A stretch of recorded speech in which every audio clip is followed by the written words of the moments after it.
In this video tutorial, I'm going to share to you on how you can fix this cleanup is stuck on Windows Update Cleanup. So let's get started. Click on the Start button and then you have to go to Settings. Now from the list of options on the left pane, you have to simply click on this system. Then you have to scroll down and then you need to click on Troubleshoot. Click on Other Troubleshooters. And here you will find Windows Update with the Run button corresponding to it. Click the Run or click the Run button that corresponds to the Windows Update Troubleshooter to run it. Wait for it to load and then it will help you detect the issues that you are facing on your Windows. It will give you suggestions and recommendations in order to fix the issue. So simply follow the on-screen instructions. Okay?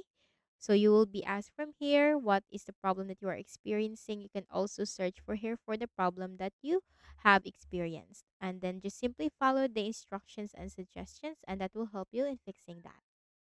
The next thing that we can do is we need to click on the start button and then go to File Explorer. But I suggest that once you have run the Windows Update Troubleshooter, do not forget to restart your Windows. Then we have to go to this PC on the left pane. Now we have to double click on the Windows C drive, scroll down, and we need to look for the Windows folder. Double click on it. Then we have to scroll down and look for the software distribution folder. Here it is. And we need to click on download and simply delete everything from here. Click on one file, Control A on keyboard to select all the items, and click on the delete icon. Now close this and also open the recycle bin and click on empty recycle bin.